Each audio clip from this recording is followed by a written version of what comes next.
este que oscurece los consejos sin sabiduría. Cíñete el cinturón, hijo de hombre, porque yo te hablaré y tú me responderás.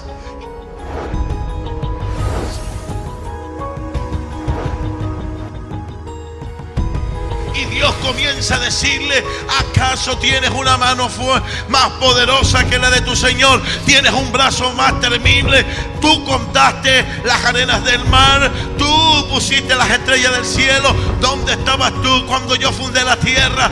Pero también le dice: ¿sabes qué? Ese mar imponente que nadie ha podido con él, que nadie ha podido sostenerlo. Yo le dije al mar: llega, al orgullo llega hasta donde entras tú sola. Hasta allí llega tu orgullo, aludiendo de que Dios detiene al orgulloso, de que Dios le pone cerrojo, de que Dios se detiene, que Dios lo paraliza, que hasta cierto lugar el orgulloso no puede atravesar. Ahora te voy a mostrar a Leviatán que todo orgulloso se hace pipí y se hace cacá nada más cuando lo ve. Y Job, cuando miró allí a Leviatán en el capítulo 42, dijo: una vez hablé, mas ahora tú hablarás y yo guardaré silencio. He sido un insolente, mi orgullo ha sido derribado. Hechos capítulo 20 verso 23 se lee así: salvo el Espíritu Santo por todas las ciudades me da testimonio diciendo que me esperan prisiones y tribulaciones. Pero ¿qué dice? Pero ninguna cosa hago ¿qué? ¿Hago qué?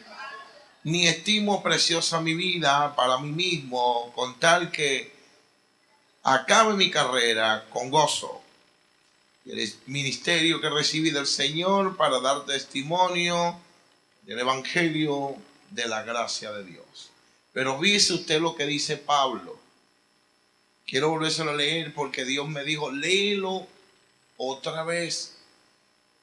Salvo que el Espíritu Santo por todas las ciudades me da testimonio. O sea, que no faltaba alguien que le hablares, que no faltaba alguien que le ministrare, que no faltaba alguien. En todo lugar donde llegaba el Espíritu de Dios le hablaba. El Espíritu de Dios, ¿a quién cree usted que le hablaba? Dice: me da testimonio. El escrito original quiere decir ahí: usaba a personas para que me hablaran, para que se acercaran a mí y me dijera lo que viene a continuidad. Me esperan prisiones. ¿Pero en dónde? En Jerusalén. Te esperan prisiones. Te esperan prisiones en Jerusalén. Le hablaban, no faltaba uno que le dijera una palabra, que le suministrara una palabra. Pero entonces Pablo, ¿qué dice? Pero de ninguna cosa hago ¿qué? ¿A quién no le estaba haciendo caso? ¿Quién era el que le estaba hablando? ¿Quién le hablaba? Le estaba hablando, ¿sí o no? El Espíritu. Y dice: de ninguna hago ¿qué? Esa es una palabra soberbia. Es una palabra soberbia. Es una palabra arrogante. Es una palabra porque no cualquiera le está hablando. Le está hablando el Espíritu. Le está suministrando al Espíritu de Dios una palabra. Le está advirtiendo. Le está dando por advertencia. Cuando Dios se digna en hablar y ministrar, siento como que hay mucha la gente despistada. Siento como que la gente está por allá por un lado, yo hablo por un lado y la gente por otro lado. Pero Señor, te damos gracias por esta palabra. En el nombre de Jesús te pido, Dios mío, que bendigas a este pueblo de manera especial. En el nombre de Jesús, con esta palabra que bendijiste en mi vida para gloria de tu nombre. Puedes sentarse. Fíjese bien. Atravesando un proceso, Dios me llama a la senda antigua. Dios comienza a hacerme un llamado porque la mucha revelación estaba causando un problema en mí. Y el problema es que yo estaba tomando algunas cosas con mucha liviandad o en mi vida por el hecho de conocer el resultado de esa revelación. No descubrí cosas que no eran pecado para mí ni para la iglesia, pero había un problema, que la tomaba con mucha liviandad. Y eso hacía pues que yo fuera muy práctico en algunas cosas, en hechos de mi vida, en mí. Fuera una persona muy práctica. Hubo una ocasión donde una persona se acercó a mí a hablarme de parte del Señor para decirme que yo tenía que volver como al principio, porque Dios tenía algo grande para mí. Pero miré el nivel de la persona y no lo creí posible, pues. Así a su vez, Dios trataba con mi vida y me hablaba para que volviese a un punto inicial donde había comenzado. Y mi vida fue, aunque un poco, para decirlo así, falta de sabiduría en algunas veces, o para no decir muchas. Y la vida mía que yo conociera ayuno y oración, simplemente eso. Dios me hacía el llamado nuevamente. Incluso estando en el carro, Dios me hablaba y me decía, en algunas veces, Dios te ha revelado la palabra, ¿verdad? Cómo Dios te usa. Y siempre esas palabras venían como confrontándome para ver qué había dentro de mí. Ahora fíjese bien que qué cosa extraña y rara, que de alguna forma llega a una estancia donde nosotros queremos, somos las cosas de nosotros mismos. Y también nos creemos en nuestra propia opinión las cosas que tenemos de nosotros mismos. En dado caso, tenemos una estima como que un poco más alto de lo que deberíamos tener. Creando una confrontación, Dios directa conmigo en un trato con el Espíritu, en una noche en un hotel predicando un congreso, me llama a capítulo.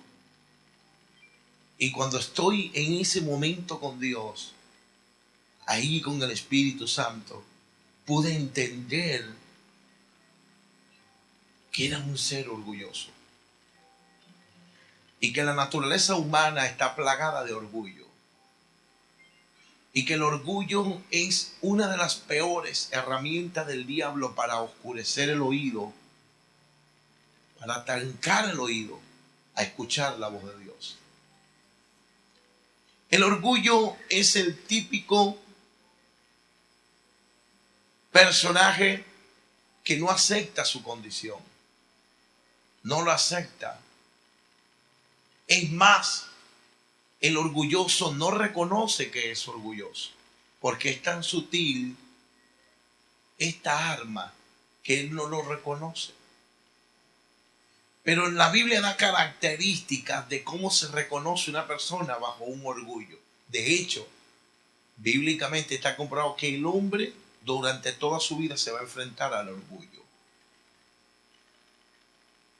Cuando hablo hombre, mujer y hombre, se enfrentan al orgullo. Tanto así que muchas veces no reconoce el ser orgulloso las características o valores que están en otros.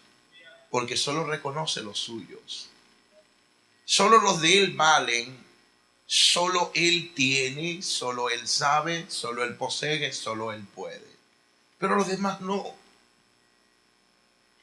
El orgulloso es una persona muy, pero muy peligrosa. De hecho, de los 10 pecados capitales, el orgullo es una. ¿Sabe usted que lo que se le conoce como pecado capital? Pecado capital no es sino aquel pecado que tiene sobre sí muchos y que cuando le abren la puerta a ese, le abren la puerta a millares de pecados. El orgullo trabaja la jactancia, la soberbia, la sobreestima, la desobediencia, la rebelión. Por eso se le conoce como pecado capital, porque tiene muchas variantes sobre sí mismo. Dios me ministraba de que es uno de los pecados que Dios más aborrece. Uno de los pecados más aborrecedores. Y que sobre todo es una de las armas del enemigo para no permitir de que Dios cumpla la obra en alguien o para lo que ha sido llamado. Es tanto así que Dios me decía, es tanto así, Francisco, que ¿sabes qué hago? Hago los cielos de hierro y la tierra de bronce. ¿Sabes? Quiero que te diga algo. Dije, empecé a avergonzarme. Y me dijo, Francisco, dice que al soberbio de corazón es fétido delante de mí. Es asqueroso el orgulloso de corazón. ¿Sabe lo que es pestilente, fétido? Es como un animal en descomposición. Y tú te acercas y te dan náusea de vomitar. O sea, el orgulloso para Dios es eso. Le da ganas de vomitar. Cuando Dios se acerca a un corazón orgulloso, inmediatamente le produce pestilencia. Y le dan deseos de vomitar. Dios me decía, Francisco, una de las cosas que he de aborrecer son estas, me dijo. Y aquí, aún con estas cosas, no me oiréis. Yo volveré a castigaros 7 veces más por vuestro pecado y quebrantaré la soberbia de vuestro orgullo y haré vuestro cielo como hierro y vuestra tierra como bronce. Me decía Francisco, el orgulloso es tan asqueroso que tengo que cerrarle las puertas del cielo. Tengo que ponerle el cielo de hierro para que su pestilencia no entre ni sea olida. Pero en la tierra la desolo y la hago de bronce para que solo su soberbia sea la que se manifieste sola. Me decía, el orgulloso siempre demostrará, porque tiene característica, una de las cosas es que él se levantará en rebelión.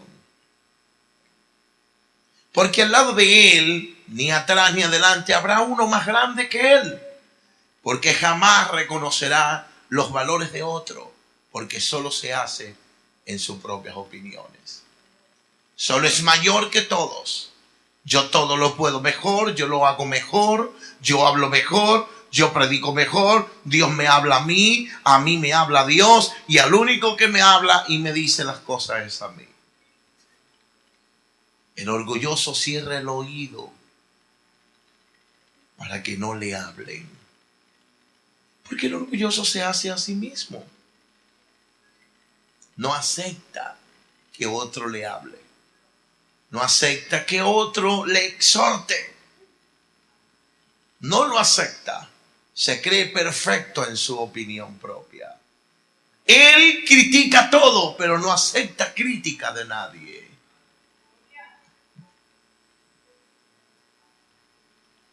¿Cómo sabes que hay un orgulloso?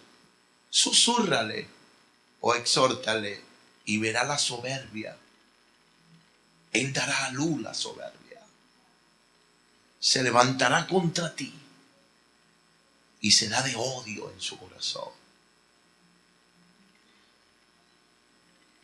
Por eso Proverbio también dice otra palabra. Proverbios 6, 18 y 19 dice, 16. Antes del quebrantamiento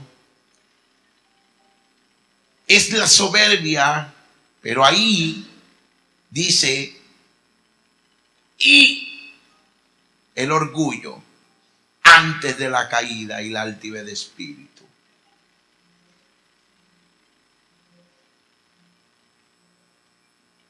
Qué duro. ¿Cómo ves cayendo a alguien?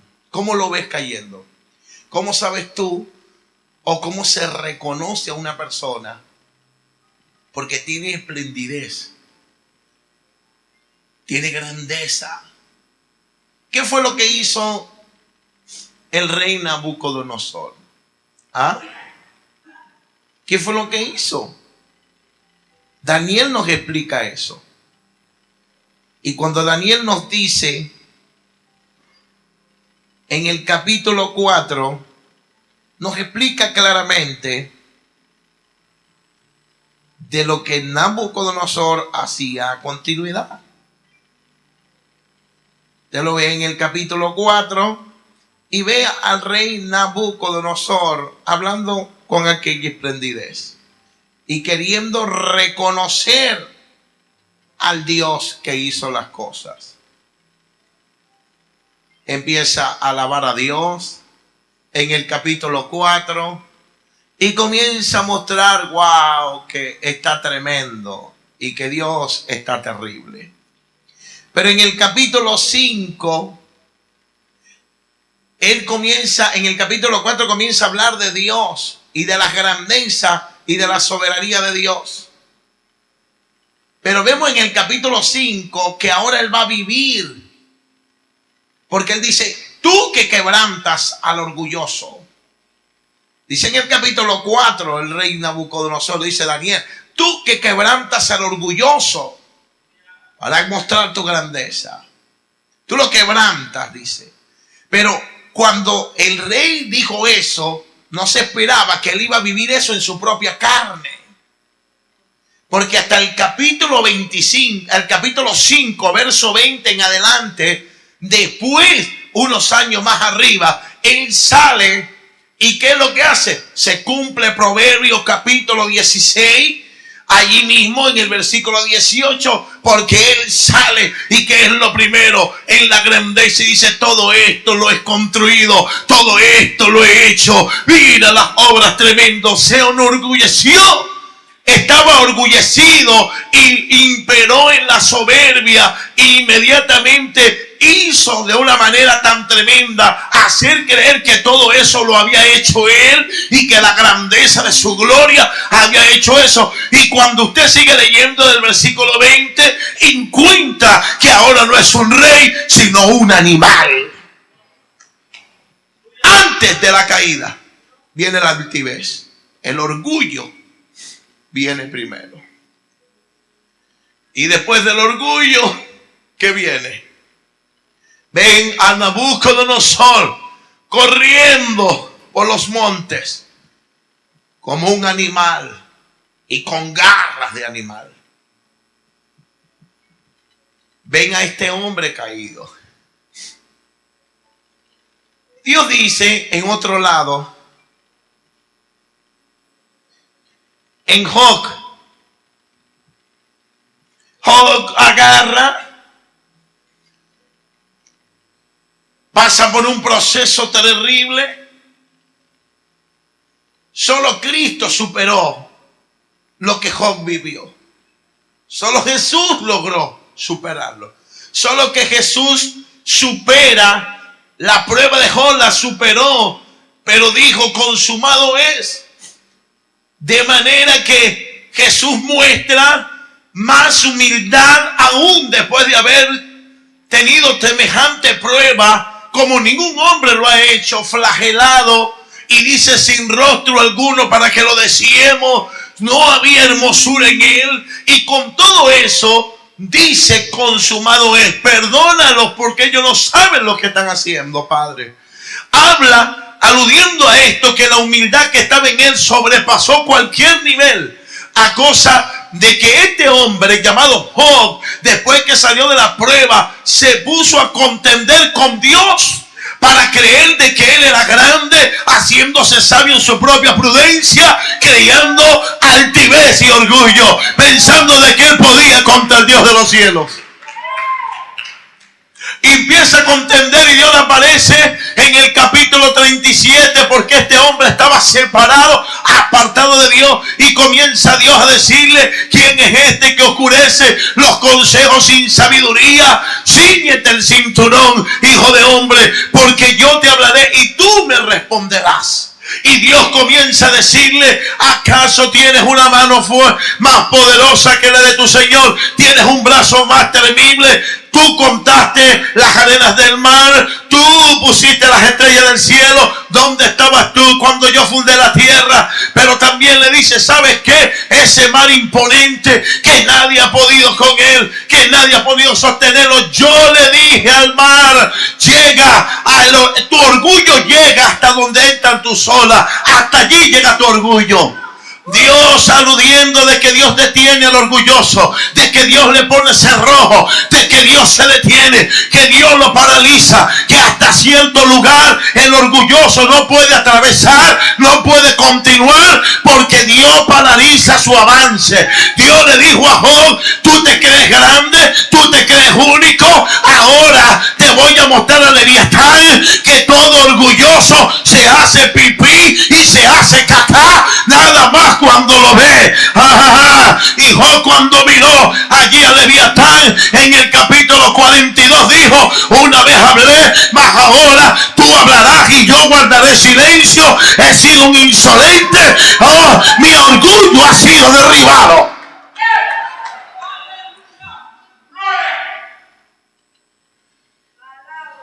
El orgullo es una arma que Satanás ha usado para perjudicar y dañar.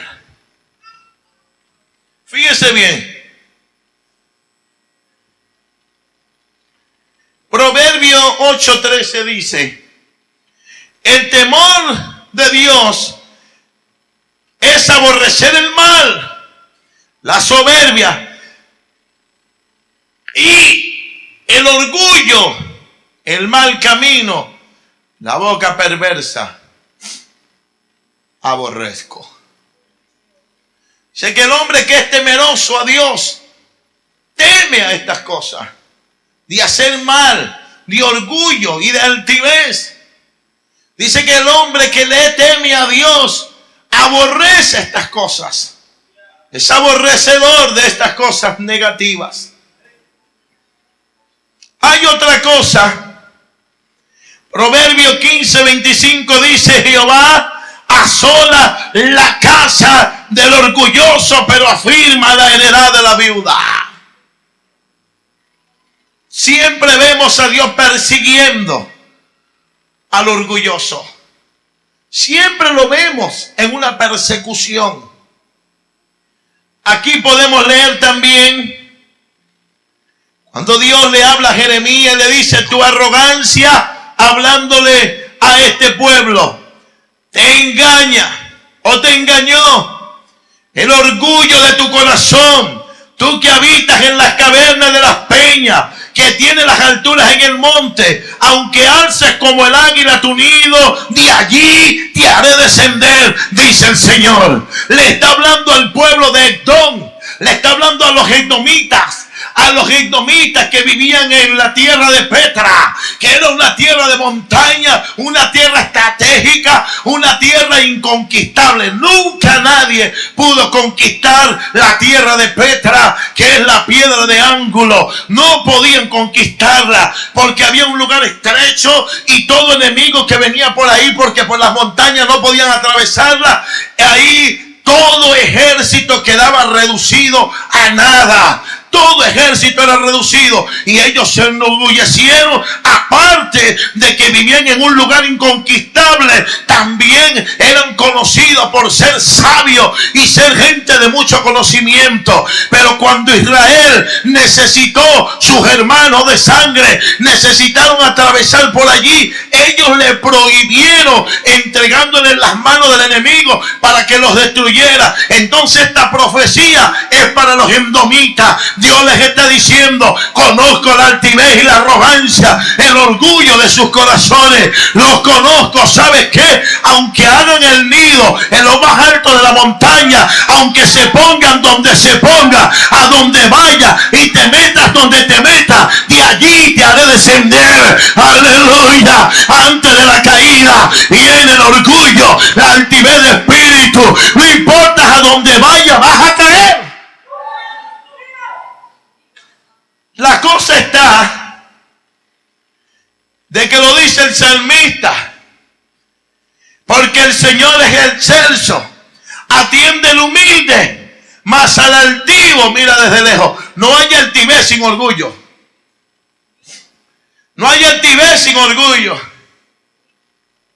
Es una de las herramientas que tiene el orgulloso. ¿Por qué cae? ¿Por qué se destruye? Porque no quiere ser apercibido. Porque él cerró su oído. Él cerró sus ojos. No quiere ver ni escuchar. Dios le habla. Dios le predica. Dios le ministra. Pero él no escucha. Porque él se escucha su propia prudencia. Él se hace dueño de sí mismo. Él se autoescucha a sí mismo. Él no acepta ninguna corrección. Ni mucha menos dirección de nadie, porque así mismo se hace. Él cree solo en lo que saca, él cree solo en lo que lee, él cree solo en lo que él cree de sí mismo. Él se hace imprudente en su propio conocimiento, incluso se pastorea a él mismo.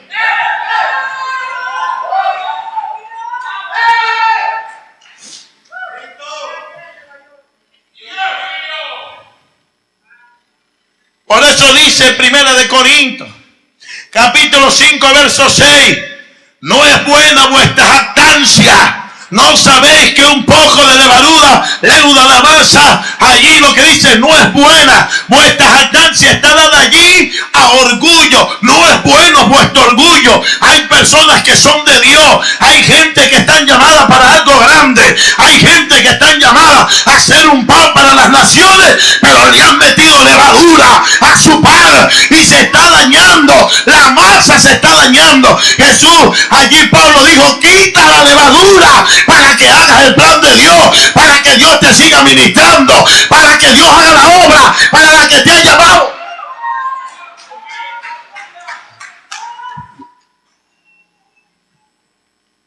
Pablo le dice aquí a los corintios, un poco de levadura. Gente que tiene ministerio, gente que son profetas, gente que son maestros, gente que tiene ministerios tremendos, pero que han puesto orgullo en sus corazones, han leudado la masa. Ahora se está dañando, se está poniendo ágrida, se está poniendo ácida. Y ahora, como no escuchas a Dios, y hay gente, el orgullo no escucha a Dios, y después dice, Dios me habló, Dios me dijo, Dios me ministró. Mentira, Dios no le habló. Usted tiene rato que no escucha la voz de Dios.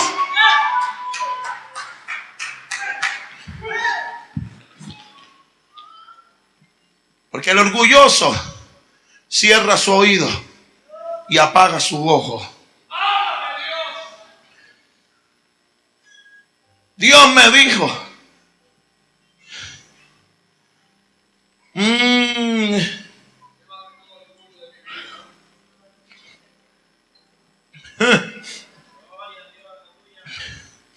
hay una cosa, pero Él da gracia. Por esto dice, Dios resiste a los soberbios y da gracias a los humildes.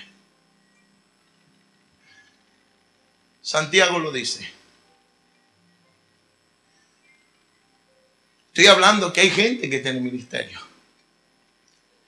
Gente que son de Dios. Gente que tienen un llamado profético, maestros, pastores, evangelistas. Y que tienen la gracia. Que la tienen. Pero hay se está metiendo la levadura y te quiere apagar el oído, te quiere cerrar los ojos. Si te apaga el oído, sabes que ya no vas a escuchar la dirección, ya no vas a tener la brújula que te dirige y que te apercibe, que te habla y que te ministra, porque dice que el cielo se convierte de hierro, aludiendo a esto, que ya Dios no habla. pero que Dios habla y sigue hablando. Pero el orgulloso no lo escucha. Fíjese una cosa, que esto es lo que sí me llama la atención y me dolió mucho. Proverbios dice 11:2, cuando viene la soberbia, viene también la deshonra, mas con los humildes está la sabiduría. Mira esto. Padre e Hijo, Dios mío.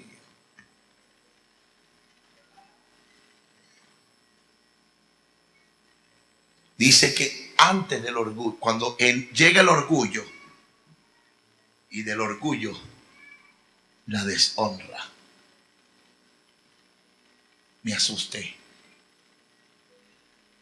Y Dios me dijo, Francisco, tarde o temprano el orgulloso será deshonrado. Será despojado de lo que él se cree. Nabucodonosor fue deshonrado como un animal caminando entre los montes. Después de haber tenido y estado en uno de los imperios, le llamaban la cabeza de oro como apelativo, ya que eran los grandes pensadores. En toda su esplendor, ahora era un animal. Porque eso le espera al orgulloso. Porque el orgulloso muere por sí mismo. Y cuando cae se desbarata. Se destruye. Por eso usted ve, yo le estoy hablando unos versículos, pero hay más de 200 y poco más. Dios persiguiendo en el Antiguo y en el Nuevo al orgulloso. El orgulloso no acepta corrección. El orgulloso se ríe de los consejos. Lo dicen los salmos. Se rige del consejo que quiere salvar su vida. Dice que aborrece aquel que habla sabiduría para no ser entendido, porque él es entendido en su propia prudencia. Nadie como él hay mejor que él.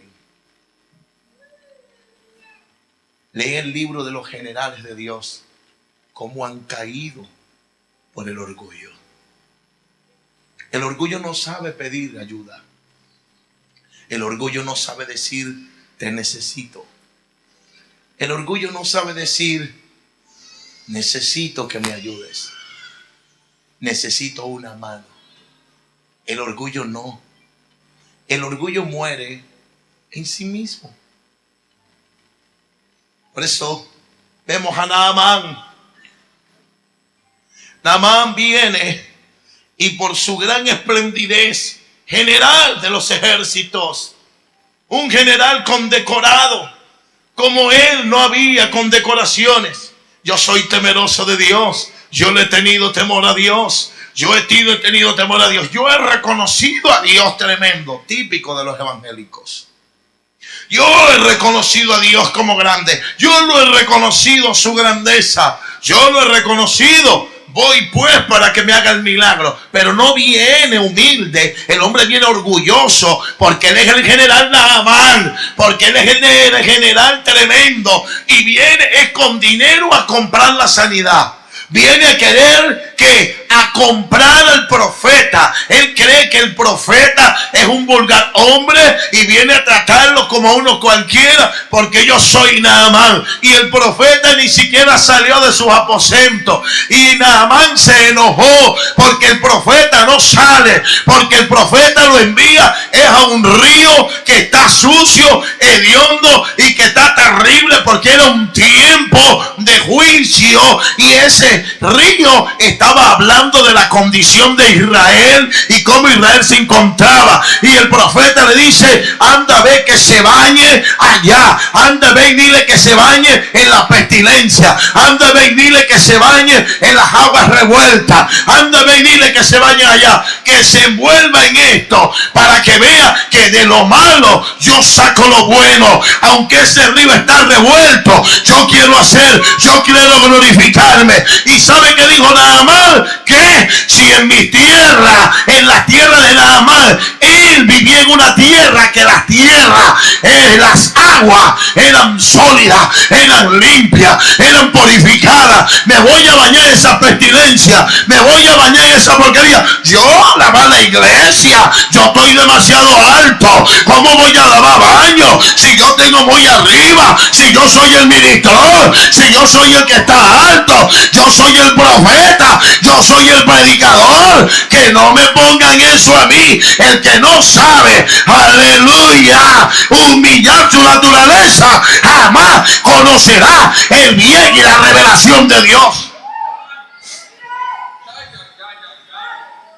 Dios le dijo, no, para que tú veas la revelación,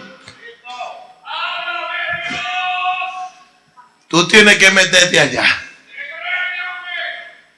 Tú te tienes que meter allá. Si yo soy el generalísimo, Pedro, yo no he comido cosa inmunda. Yo soy santo y santo porque Dios es santo. Santurrón. Yo no me meto ahí porque yo soy el reverendo reventado.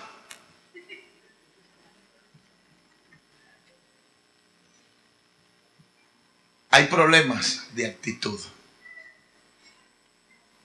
Hay problemas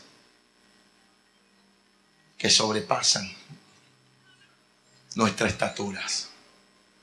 No queremos reconocer que nuestra naturaleza se engrincha, se levanta con mucha frecuencia. No me llamen la atención porque yo soy el profeta de Dios. Y te he hecho juicio. No me llamen la atención porque yo soy el predicador. Piedricador será.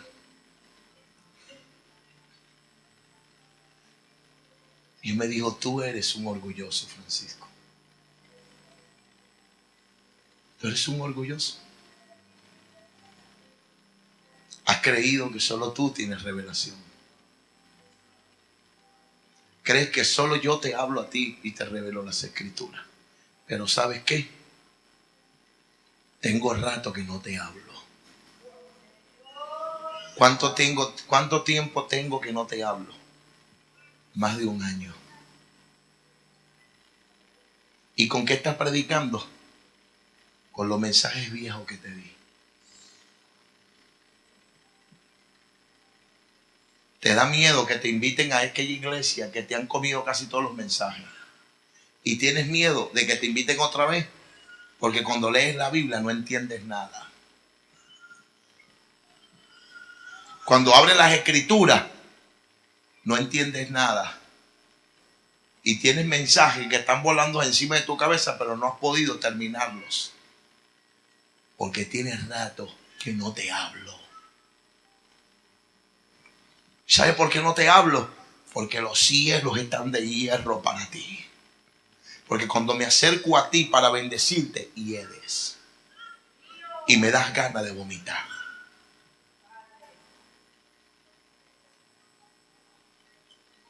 Y me dijo, y así está mi iglesia. Que me acerco a muchos para bendecirlos. Por eso están allí. Claman y gimen y dicen, no me escucho, no te escucho, Señor. ¿Cómo me vas a escuchar si cada vez que me acerco a ti me das ganas de vomitar?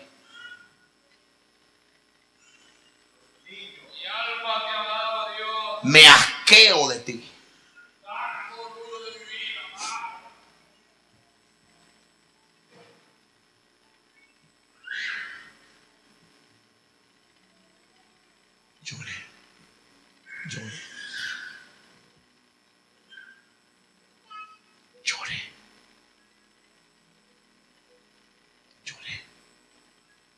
Lloré. Y le dije, Señor, yo pensé que yo no era orgulloso. Y me dijo, y mucho. ¿Te acuerdas aquella personita que se sentó a tu lado para hablarte? Cuando te dijo que deberías de volver como en el principio, ¿y qué hiciste? La miraste desde lejos.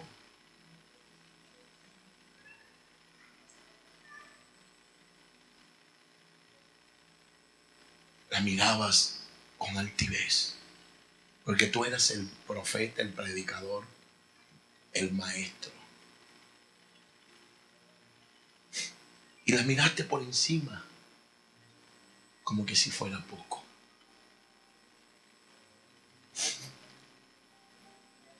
Y despreciaste a mi sierva, cuando yo en el silencio de la búsqueda conmigo le había ministrado esta palabra. Ah, pero tú querías que te hablara Benny Hinn. Tú querías que te hablara Cindy Jacob, Ana Méndez. Pero como aquella sierva te habló, que ni siquiera habías visto ni conocido, cerraste tu oído.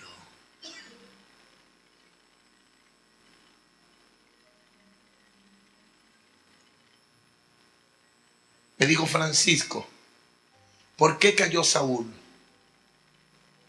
¿Por haberme desobedecido o por lo orgulloso que era? Dice que Saúl salía en el reino y miraba por encima de los hombros a los demás. Y dice que su pecho se orgullecía de ser el rey. ¿Sabe por qué me desobedeció Saúl? ¿Por qué, mi Señor? Porque los cielos eran de hierro. Y él no escuchaba más que a su corazón.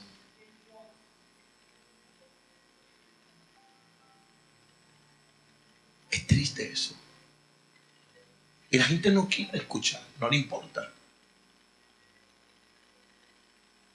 Me dijo, lo duro del orgulloso, que se ríe del consejo y sigue su camino como que si nada hubiese oído, porque él está ciego y sordo y nada lo detendrá. ¿Sabe lo único que lo detendrá? Que es mi Señor, la caída. Solo la caída lo detendrá. La deshonra, cuando sea deshonrado y puesto así a la intemperie de que todos lo vean, allí es donde caerá la arrogancia y el orgullo de su corazón. ¿Sabe qué duro? Que este era lo que vivía Pablo. Era lo más difícil de Pablo. ¿Qué lo llevó a Pablo hasta el preso? ¿Qué lo llevó? Lo llevó la arrogancia. El orgullo lo lleva a él a caer preso. Y lo llevó a desobedecer al Espíritu 3 veces. 3 veces lleva a Pablo a desobedecer el Espíritu sobre él.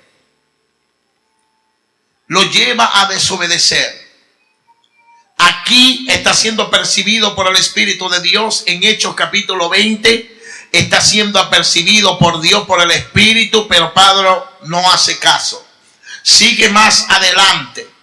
Y Pablo siguiendo más adelante, cuando baja de Sirio y arribó a Tiro, cuando bajan de la embarcación, después de muchos días que no encontraban a nadie, no veía a nadie. Présteme atención que voy a terminarle aquí en este asunto para darle lo que quiero darle y lo que Dios me habló a mí, para que yo no tuviera necesidad de pasar por lo que Pablo pasó y de que yo no tuviese necesidad de ser deshonrado, porque Pablo vivió en muchos momentos. Pablo le dijo en Corinto, allí dijo Pablo, derribado, caído a tierra pero no destruido. ¿Sí lo ha visto?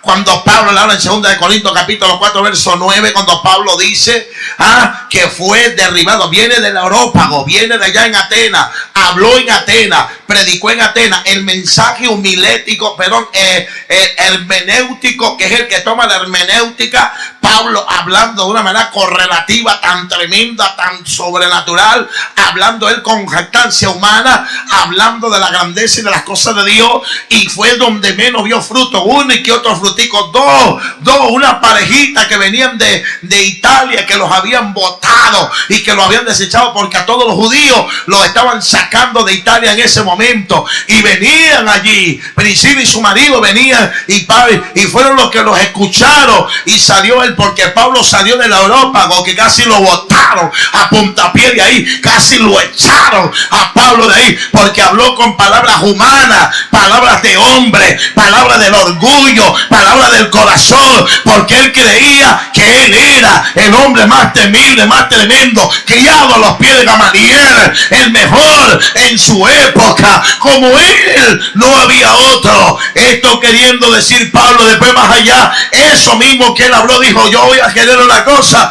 y voy a botar esta basura, porque nada me aprovecha. Me voy a meter en la revelación, me voy a hundir allí, voy a aprender a escuchar a Dios, para que Dios me hable, para que Dios me ministre, para que Dios me guíe.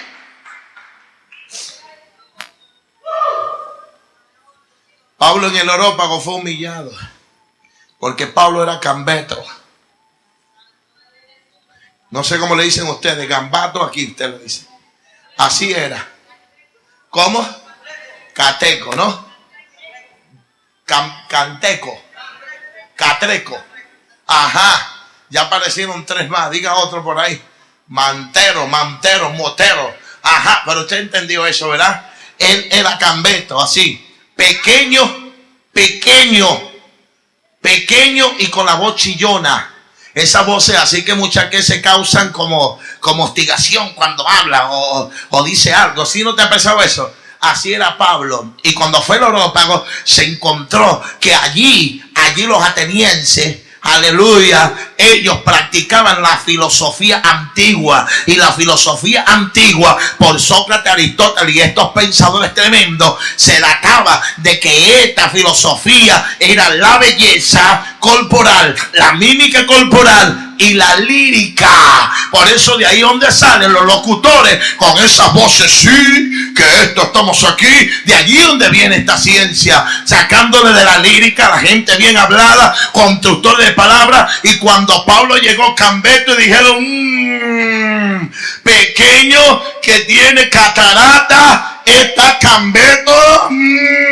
Y cuando habló, ay, peor. Tenía una palabra tremenda, pero no reunió los requisitos para estar allí en el Areópago hablando según la ciencia de ellos. Allí fue el primer orgullo de Pablo. ¿Por qué Dios no lo permitió? Porque Pablo impuso el orgullo que la administración de Dios, que el hablar de Dios, que el moverse en el Espíritu, que escuchar la dirección de Dios.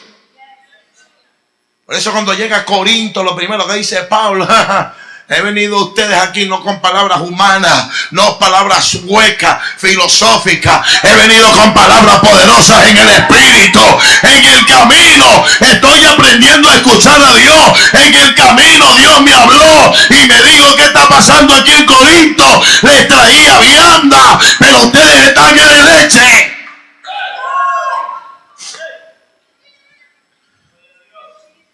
Entonces vemos a Pablo siendo confrontado, pero Pablo desobedeciendo. El Espíritu le habla y no quiere, porque el orgullo es duro. Pablo está hablando aquí, todavía no ha sido confrontado, y sabe que llega y encuentra cuando se va de tiro, que se van de la embarcación, que tienen rato que no vean a nadie. Llega Pablo, ve unos hermanitos y se le acerca a los hermanitos, y Pablo empieza a hablar con los hermanitos. ¿Qué dice? Corintios capítulo 21, Hechos capítulo 21, en el verso 4. Y hallando los discípulos, Pablo, nos quedamos allí 7 días. Y ellos decían a Pablo, por el Espíritu, que no subiese a Jerusalén. No, creo que no me entendieron. Cuando Pablo ve a los hermanos, se quedó 7 días con ellos. Y durante esos 7 días, los hermanos por el Espíritu de Dios le hablaban y le decían: hermano Pablo, no vaya a Jerusalén, no vaya. Dice, por el Espíritu. No, jamás Dios se tomaría en cuenta en revelar este episodio aquí, que quede plasmado. ¿Por qué? Porque está aludiendo que es el Espíritu de Dios quien le está hablando. ¿Y qué es lo que dice Pablo? Se hace al loco. Y dice que no los toma en cuenta Pablo mucho.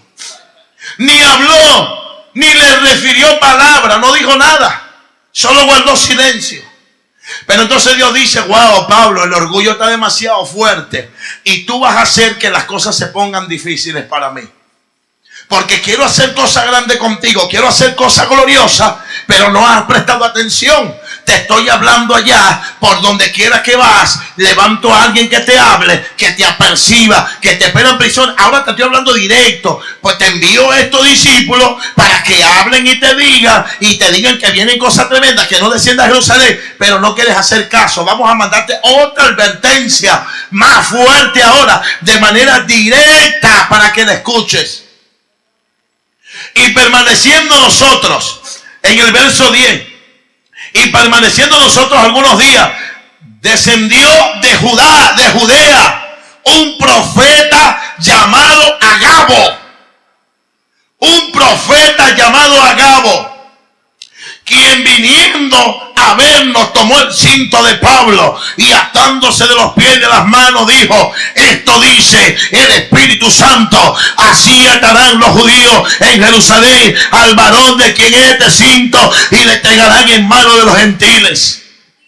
Pablo debió haberse humillado, porque no le está hablando cualquiera, le está hablando a Agabo. Agabo fue el que había ministrado la gran hambruna que venía. Léalo los hechos más adelante. Dice que Agabo había ministrado allí mismo, lo había dicho en la iglesia de Antioquía.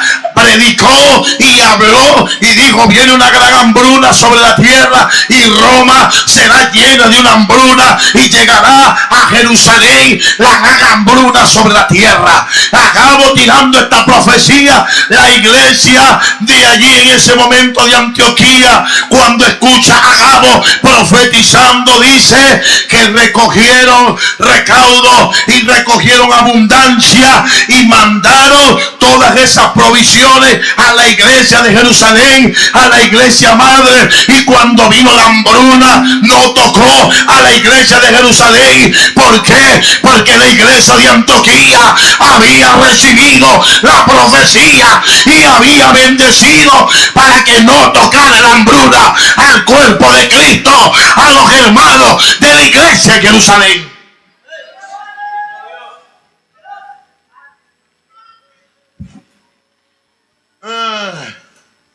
Pablo está aquí. Y aquí te termino. Cuando Pablo dice: entonces Pablo respondiendo: ¿qué hacéis llorando y quebrantándome el corazón? Porque yo estoy dispuesto no solo a ser atado, mas aún a morir en Jerusalén por el amor del Señor Jesús. Desobedeció la tercera vez al Espíritu. Dios no le habló más. Le dijo: anda, ve. Y cuando llega a Jacobo y se encuentran con los apóstoles le dicen: hermano Pablo, te están persiguiendo de muerte y quieren dañarte. Demuéstrales que eres un varón. Vístete de cilicio y vete al templo y hace unos ayunos. Llévate a algunos discípulos piadosos que están ahí.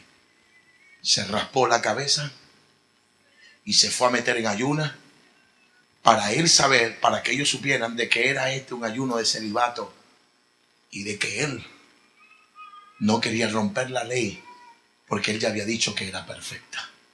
Pero ya era tarde, porque sí pudo escuchar a Jacobo, sí pudo escuchar a los apóstoles, pero no escuchó al Espíritu Santo. Escuchó al hombre. Aunque eran apóstoles, eran hombres. Porque la Biblia viene diciendo que son siervos que vienen por el Espíritu y termina en Agabo. El Espíritu así dice, pero no dice que Jacobo dijo, así te dice el Espíritu Santo. No lo dijo, te lo digo yo como hombre, te doy un consejo, te estoy dando un consejo, agárralo, anda y vete al templo. Pero no, ya Dios le había hablado por el Espíritu y Dios le habló 3 veces, pero él no quiso escuchar. ¿Y sabe a dónde lo llevó el orgullo? Lo llevó a las prisiones, lo llevó a que lo latigaran, lo llevó a que lo metiera, lo llevó a que le picara una serpiente, lo llevó a estar en el mar 3 días y 3 noches, donde no vio la luz, donde no vio las estrellas. Dice que querían matarlo, querían destruirlo. Se tuvo que meter en ayuno para que Dios hiciera algo, pidiéndole perdón a Dios. Y después lo vemos en las prisiones diciendo, cuánto anhelo ir a vosotros. Cuando salga de estas prisiones iré a España, lo visitaré, estaré contigo. Cuánto quiero verte, Timoteo, cuánto quiero verlo, hermano, porque el orgulloso se da cuenta de lo que hizo cuando está en medio de sus prisiones, cuando está en lo más bajo de su cautiverio.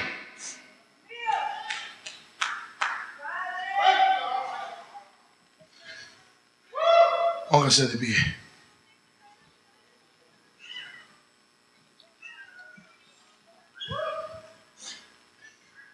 ¿Sabe cuál es lo duro?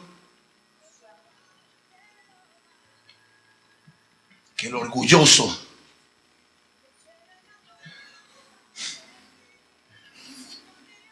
termina su carrera en las prisiones. Pablo nunca salió de una prisión.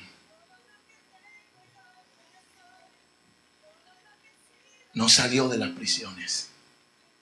De la prisión salió para ser muerto como un animal. ¿Usted cree que Dios quería hacer la obra de él con un hombre en la cárcel? ¿Usted cree que Dios quería que él fuera a Roma encarcelado? Dios no solo quería que él llegara a España, a Gran Bretaña, a donde fuera, porque él era el que iba a predicar. Ahora me pregunto, ¿qué lo detiene usted? Te voy a mostrar cuando el orgullo se vence. Por eso te mandé a poner de pie. Roldán el paladín, el que cuidaba la retaguardia de Carlos Magno. Roldán el paladín, se escuchaba de él, sobrino de Carlos Magno, hombre temeroso y que cuidaba del Franco, del rey Franco de Francia, que cuidaba la retaguardia de su ejército. El hombre temido, porque Carlos Magno había hecho una mesa con 12 paladines y entre ellos se encontraba Roldán, el más aguerrido de los paladines del Franco, el rey Carlos. Allí estaba Roldán el paladín. Dijeron que Fargut, el gigante, estaba retando a los ejércitos franceses. Y bajaron uno de los paladines, uno a uno, a pelear de tú a tú con el gigante Fergus. Peleando con el gigante Fergus de los sarracenos. Peleando, y a cada uno de ellos vencía el Fergus, el gigante, que tenía un cuerno de marfil, que cuando lo tocaba a 50 kilómetros se escuchaba su sonido y toda ave en vuelo moría. El estruendoso sonido que daba aquel cuerno. Él se lo tocaba a Fergus. Y peleando cuerpo a cuerpo, no podían vencerlo. Y bajó Roldán el paladín. Y durante 2 días en una batalla intrincada, Roldán el paladín lo venció, atravesando por el ombligo aquel gigante.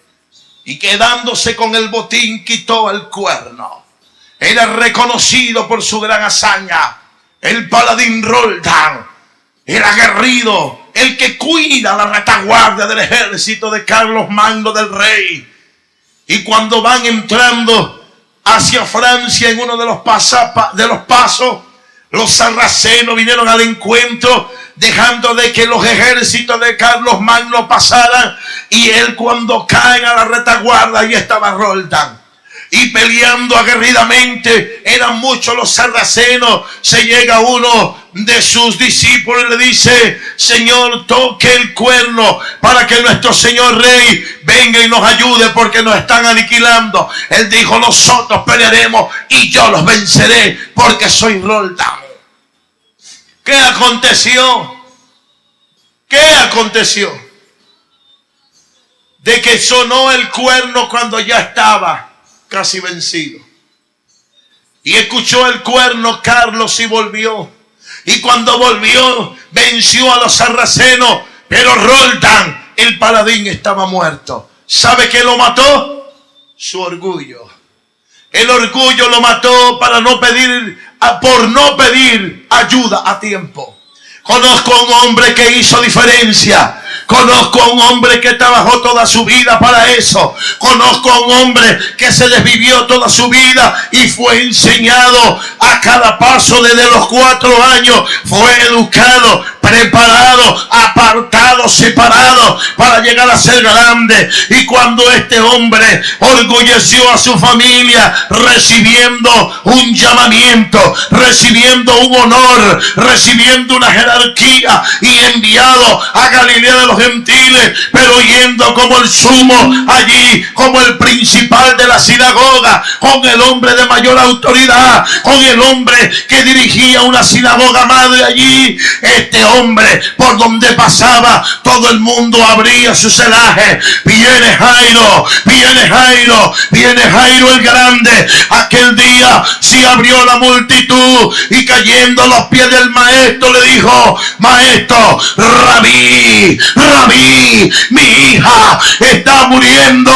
Vino a humillarse, vino a dejarlo todo, vino a entregarlo todo. ¿Sabe lo grande y doloroso que le faltaban el respeto?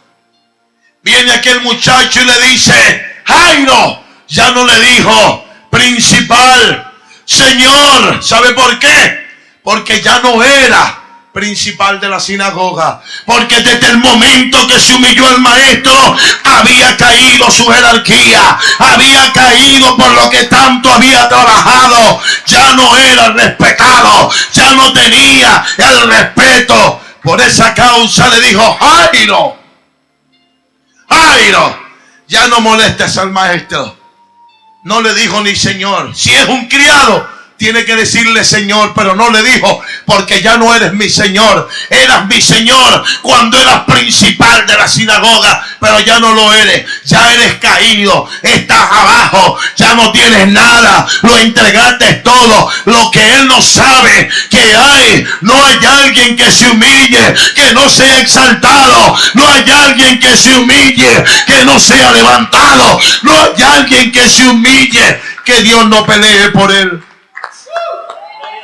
Lo que sí conozco es que cuando va entrando a su casa, la gente se reía. Jairo, Jairo, tu niña ha muerto. Se mofaban. ¿Por qué no lo hicieron antes? Porque ya no lo respetaban. Eso es, el hombre orgulloso se tiene que enfrentar a eso cuando se humilla. Cuando humillas tu orgullo, te tienes que enfrentar al vituperio de los que te ven, porque sabían quién eras y qué jerarquía tenías. Pero ¿sabe cuál es lo grande? Que la mujer tiene 12 años, pero la niña también. La mujer tiene 12 años, no de edad, tiene 12 años de enferma, pero la niña tiene 12 años de edad. ¿No te parece extraño eso? Es en numerología, no es normal. En numerología, ¿por qué nombra? Y los 2 episodios tienen que ver con 12 años. Porque para Dios cuentan los números, y en numerología el 12 es nuevo gobierno. Gobierno de Dios. Por eso 12 piedras, y por eso Elías pone las 12 piedras, llamando a un altar patriarcal, pero con un gobierno de Dios. Está diciendo, este nuevo altar que se va a renovar va a estar basado en el gobierno de Dios. Por eso pone las 12 piedras alrededor, que simbolizan gobierno de Dios, milagro perfecto. O sea, el que se humilla cuando Jairo, y le empezaban a hablar a Jairo y a decirle, Jairo está muerta. Jairo no le prestaba atención. ¿Sabe por qué? Porque Jairo ya escuchaba a Dios, y Dios le dijo, no está muerta, solo duerme, está durmiendo, no te atribules. Y cuando pasó a la habitación, Jairo vio fruto de la humillación de su orgullo. ¿Y sabe cuál fue el fruto que vio? Talita cumi. A la niña envuelta en el talí les digo, levántate. Y de la casa de Jairo salió el nuevo gobierno de Dios. Tipológicamente, simbólicamente, de los aposentos de Jairo se levantó el nuevo gobierno que Jesús hablaba.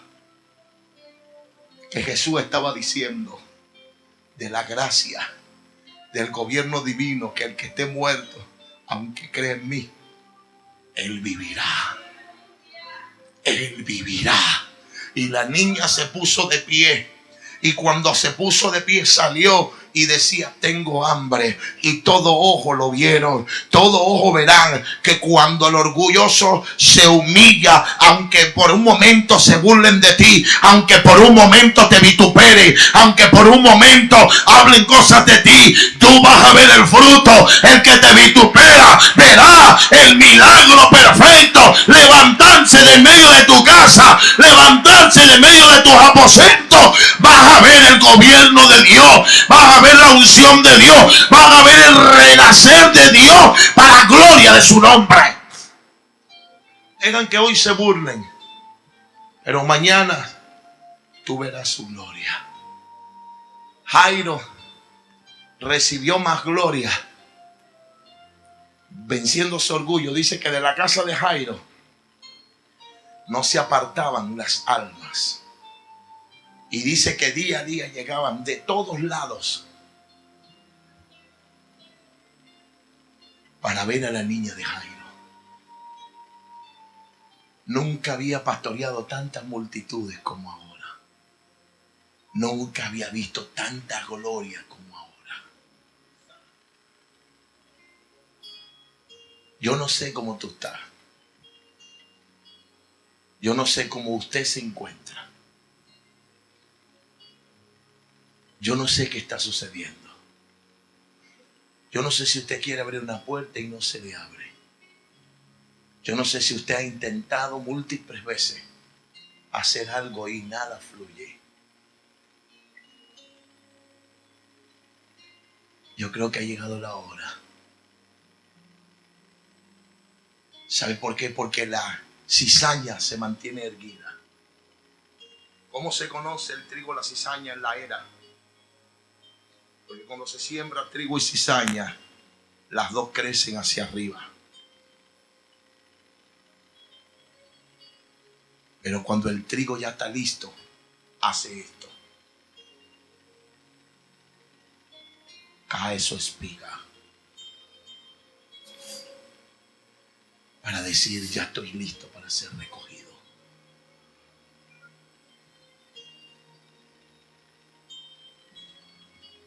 Yo quiero que pase el trigo aquí, hermano. Quiero orar por usted.